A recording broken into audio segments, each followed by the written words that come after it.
The housing allowance deposit hit my account 3 days late, and the amount was wrong by exactly $847. I'm Knox Harlan, 32, second lieutenant in the Air Force, currently stationed at Naval Base San Diego on a joint operations assignment. Been deployed here for 8 months now. The finance office runs like clockwork. Housing payments don't just show up short without reason. I pulled up my banking app on my iPhone during my lunch break. The transaction history looked normal at first glance. Same monthly deposit, same routing numbers. But the amount was off, and there was a secondary withdrawal I'd never seen before. The withdrawal was labeled Tax Adjustment Form Amendment. I hadn't amended any tax forms. My phone buzzed with a credit monitoring alert. Someone had requested my credit report from 3 different agencies within the past week. The requests came from addresses I didn't recognize. One in Phoenix, one in Dallas, one in Miami. I called the credit monitoring service. The representative confirmed the requests were legitimate, filed with proper documentation. My social security number, my military ID number, even my mother's maiden name as verification. Can you tell me what documentation was used? I asked. Amended tax returns, sir. Filed electronically with updated dependent information and address changes. I don't have dependents. I haven't moved in 2 years. The representative read me the addresses on file. 3 different states, all showing recent activity, all claiming to be my primary residence for tax purposes. Sir, it shows here you've claimed housing allowances for multiple locations. The system flagged it for review, which is why we're seeing the credit pulls. My stomach dropped. Someone was filing tax documents in my name, using my military status, claiming benefits I wasn't receiving. I hung up and immediately called my bank. The automated system confirmed my account balance, but when I pressed for recent transaction details, something was wrong. The housing deposit amount matched what I expected, but there were microtransactions I'd never authorized. Small amounts, $50 here, $37 there, all labeled as verification fees or processing charges. The customer service representative pulled up my account. Mr. Harlan, I see you've been quite active with document updates recently. Multiple address changes, dependent additions, and income verification requests. I haven't made any changes. Our records show electronic submissions with your digital signature, all properly authenticated through your online banking portal. I hadn't logged into online banking in weeks. All my transactions were automatic. Can you tell me the IP addresses for those login sessions? She paused. I'll need to transfer you to our fraud department. While on hold, I opened my laptop and checked my email. Nothing suspicious in my inbox, but when I looked at my sent folder, there were messages I'd never written. Correspondence with tax preparation services. Requests for military pay verification. Applications for additional housing allowances. All sent from my account. All using my digital signature. The fraud department representative came on the line. Mr. Harlan, we've been monitoring some unusual activity on your account. Can you confirm your current location? Naval Base San Diego.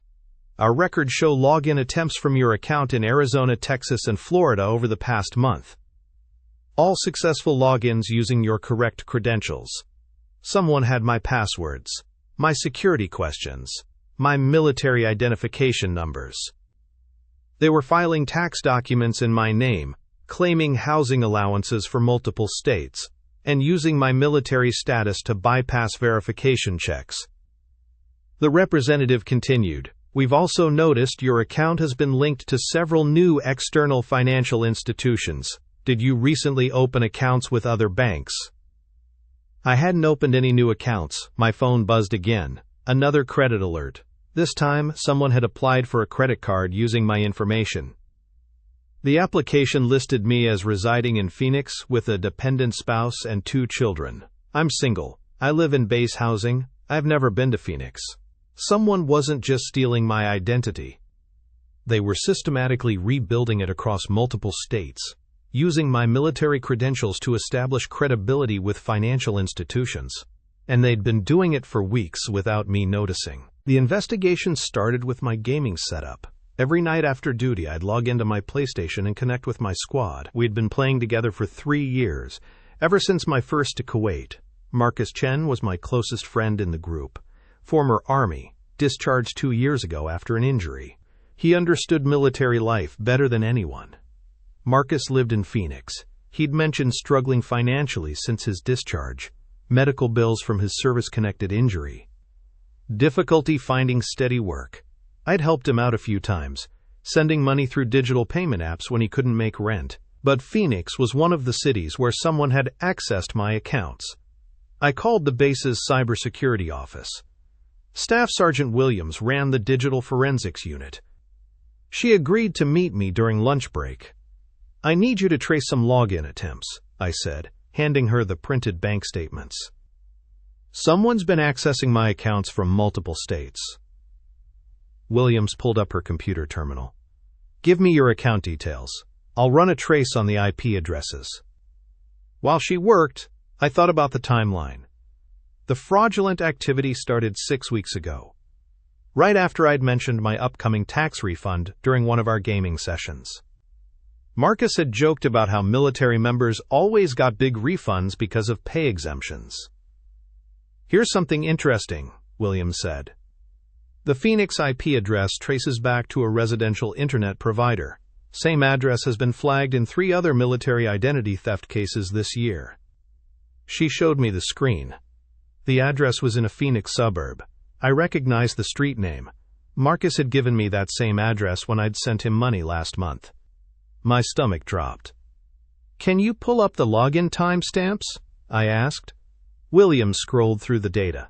Most recent access was yesterday at 2,147 hours Pacific Time. That's 2,247 Mountain Time. Yesterday at 10:47 p.m., I'd been online gaming with Marcus. We'd played until after midnight. He'd mentioned being tired, said he was logging off early because he had a job interview in the morning. But someone using his internet connection had accessed my bank account while we were playing together. Either Marcus was lying about logging off, or someone else in his house had my login credentials. I thought about all the personal information I'd shared during our gaming sessions. My military ID number when he'd asked about veteran benefits. My mother's maiden name when we'd talked about family. My first pet's name during a conversation about childhood memories. All the answers to my security questions. "I need copies of everything," I told Williams, "and I need to make some phone calls." Back in my barracks room, I called Marcus directly. He answered on the 3rd ring.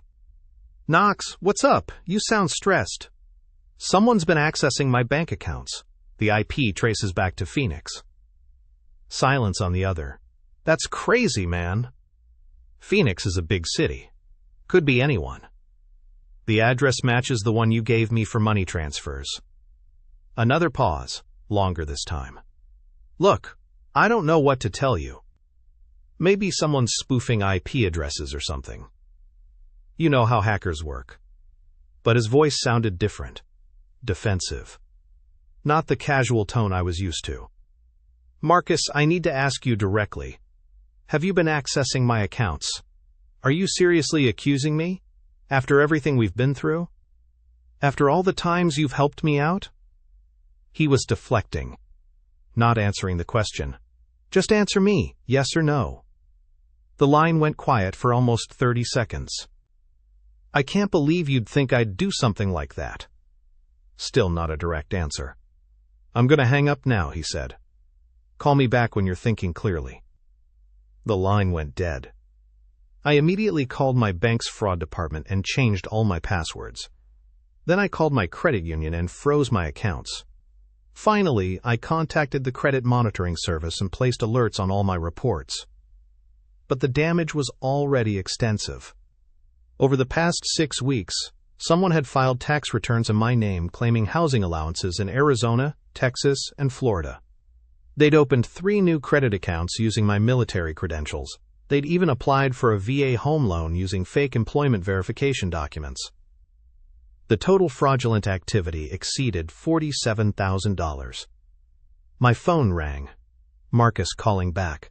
Knox, I'm sorry I got defensive. This whole situation is just crazy, but I want to help you figure out who's doing this. His voice sounded normal again, concerned, like the friend I'd known for 3 years. I've been thinking, he continued. Remember when you helped me set up that new router last month? You walked me through the network settings over video chat. Maybe someone was monitoring that connection. I did remember that conversation. Marcus had bought a new wireless router and couldn't get it configured properly. I'd helped him troubleshoot the settings while we were on a video call. You think someone intercepted that session? It's possible. Or maybe they compromised my network afterward. You know how these things work. It made sense. Cybercriminals often targeted military members through their civilian friends' less secure networks. I'm going to run some scans on my system, Marcus said. See if I can find any malware or unauthorized access. I'll call you back if I find anything. After we hung up, I felt slightly better. Maybe I'd been too quick to suspect him. Marcus had always been loyal. He had talked me through some difficult times during FEC. He had never asked for money directly, only accepted help when I'd offered. But something still felt wrong. I opened my laptop and logged into our gaming platform. Marcus showed us online, but his status indicated he was playing a single-player game. Not the multiplayer sessions we usually shared. I checked his recent activity. For the past month, his gaming patterns had changed. He was online during different hours, playing different types of games, almost like someone else was using his account, or like he was busy with other activities during his usual gaming times. My phone buzzed with a text message from an unknown number. Stop digging, or things get worse for you. The message came from a Phoenix area code. The threatening text changed everything. I screenshot the message and immediately called Detective Garcia at the San Diego Police Department's Financial Crimes Unit. Second Lieutenant Harlan, I've been expecting your call. We received your documentation from the military police yesterday. Detective Garcia's voice was professional but urgent. This case has escalated beyond simple identity theft. The dollar amounts and sophisticated methods suggest organized fraud targeting military personnel. I just received a threatening text message. From what number? I read him the Phoenix area code. He was quiet for several seconds. Lieutenant, we need to meet immediately. This number is connected to 3 other military fraud cases we're investigating. Can you come to the station within the hour? 45 minutes later, I sat across from Detective Garcia in a small conference room. He was younger than I'd expected, maybe early 30s, with sharp eyes and a stack of files on the table. Your case isn't isolated, he began. We're tracking a network that specifically targets deployed service members. They use gaming platforms and social media to build long-term relationships, then exploit trust during deployments. He opened one of the files. The Phoenix connection is significant. We believe there's a coordination center operating from that area. What about Marcus Chen, my gaming friend? Detective Garcia pulled out a photograph. It showed a man in his 40s with graying hair and glasses. Nothing like the younger person I'd imagined from our voice chats. This is the real Marcus Chen. He's been dead for 2 years. Car accident in Portland, Oregon. The room felt cold suddenly. Then who have I been talking to? Someone using his identity. They probably hacked his accounts after his death, maintained his online presence, and used his background to build credibility with targets like you. My hands clenched involuntarily. 3 years of friendship. 3 years of conversations about life, stress, family problems. All fabricated. We need your help with a controlled operation, Detective Garcia continued. The Federal Bureau of Prisons has investigators working this case because it crosses state lines and involves federal tax fraud. Agent Sarah Kim from the FBI joined us 20 minutes later. She was direct and focused. Lieutenant Harlan, we want to arrange a meeting with your contact. We'll wire you for audio and have surveillance teams positioned nearby. He's expecting me to stop investigating. The threat message made that clear. Perfect. That gives us leverage. You'll tell him you want to meet in person to discuss ending your investigation in exchange for information about who's really behind this. Agent Kim explained the plan. I would message the fake Marcus and request a face-to-face meeting. We'd choose a public location in San Diego where surveillance teams could operate effectively. What if he refuses to meet? Then we'll pursue other leads, but our behavioral analysis suggests he'll want to control the situation personally. These fraudsters often have oversized egos. That evening, I sent the message through our gaming platform. Marcus, I need to see you in person. This situation is getting too complicated for phone calls. I'm willing to drop the investigation if you can help me understand what really happened. The response came within an hour. I understand. Let's meet tomorrow at Balboa Park near the Natural History Museum. 2 p.m. Come alone. The next afternoon, I wore a small recording device taped under my shirt. Agent Kim and Detective Garcia positioned their teams throughout the park. I arrived early and found a bench with clear sight lines. At exactly 2 p.m., a man approached, mid-40s, average height, wearing a baseball cap and sunglasses. Knox? His voice was different from our phone calls. Deeper, more confident. You're not Marcus Chen. He sat down beside me, maintaining the pretense. I am Marcus. We've been friends for 3 years. Marcus Chen died in a car accident 2 years ago in Portland. His posture stiffened slightly. I don't know what you're talking about. I know about the tax fraud, the fake housing allowances, the $47,000. He was quiet for almost a minute. When he spoke again, his voice had changed completely. You should have stopped digging when I told you to. Why target military members? Because you're predictable. Deployed, isolated, trusting. You send money to friends without asking questions. You don't monitor your finances closely while overseas. How many others? Enough to make it worthwhile. Your case was supposed to be simple. File fake housing forms, collect the allowances, disappear. But you had to be thorough with your record keeping. He stood up to leave. This conversation never happened. Actually, it did. Detective Garcia appeared from behind a nearby tree, badge visible. San Diego Police. You're under arrest for federal tax fraud and identity theft. 2 other officers moved in from different directions. The man who'd been impersonating Marcus didn't resist. Agent Kim approached as they handcuffed him. Robert Valdez, you're also under federal investigation for wire fraud and conspiracy. At the police station, Valdez's story unraveled quickly. He'd been running the operation with 2 partners from Phoenix. They'd systematically targeted military personnel across multiple bases, using deceased people's identities to build long-term relationships. We identified targets through gaming platforms and social media, he explained during questioning. Military members often post about deployments, making them easy to track. The investigation revealed they'd stolen over $300,000 from 15 different service members over 2 years. Agent Kim showed me the financial recovery process. Your bank will reverse the fraudulent transactions within 30 days. The military will also investigate their internal systems to prevent future breaches. What about the others who were targeted? We're contacting all victims. Some cases go back 18 months. Detective Garcia handed me a business card. We'll need you to testify when this goes to trial. But the recorded confession should make prosecution straightforward.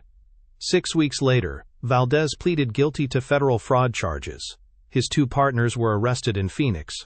The court ordered full restitution to all victims. I received a check from the restitution fund covering the entire $47,000. My credit report was cleared of all fraudulent entries. But the real victory came when Agent Kim called with an update. Lieutenant, we've identified 12 additional victims through Valdez's records.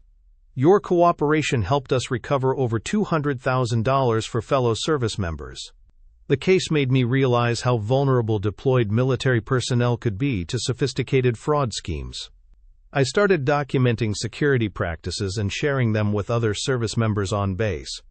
8 months later, I stood in the community center at Naval Base San Diego, watching 23 service members take notes as I explained 2-factor authentication. Your phone is your first line of defense, I said, holding up my iPhone. But it's also your biggest vulnerability if you don't secure it properly. The workshop had become a monthly requirement after Base Command learned about the Valdez case. Word spread quickly through military networks about sophisticated fraud targeting deployed personnel. Petty Officer Martinez raised her hand.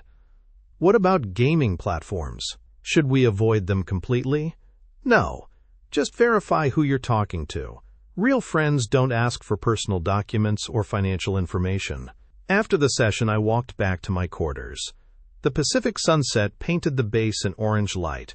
My would in 4 months, but I'd already requested to stay in San Diego. The fraud case had changed something fundamental about how I viewed trust and verification. Every relationship now required proof. Every financial transaction got double-checked. My phone buzzed with a text from Agent Kim. Valdez got 7 years federal prison. His partners got 5 each, case officially closed. I deleted the message and kept walking. The base felt different now. Quieter. More secure. I'd helped implement new financial literacy programs across 3 West Coast installations. The workshops reached over 400 service members in 6 months. My bank account showed the full restitution amount, plus interest. The money sat untouched while I decided what to do with it. Part of me wanted to donate it to military family support programs. Detective Garcia had called last week with final case statistics. The fraud ring had targeted military personnel across 8 states. Total recovery exceeded $400,000. Your quick action saved a lot of people from financial ruin, she'd said. But I didn't feel like a hero. I felt like someone who'd learned an expensive lesson about digital trust and human nature. I run a workshop on secure password and device management for service members. The evening air carried salt from the harbor. Tomorrow would bring another day of routine operations, training exercises, and security briefings. Normal military life. No mysterious phone calls. No fraudulent charges. No fake friends asking for favors. Just the steady rhythm of service, and the knowledge that some battles are won through patience, documentation, and refusing to let criminals exploit the people who serve. It was finally over, and the silence felt earned.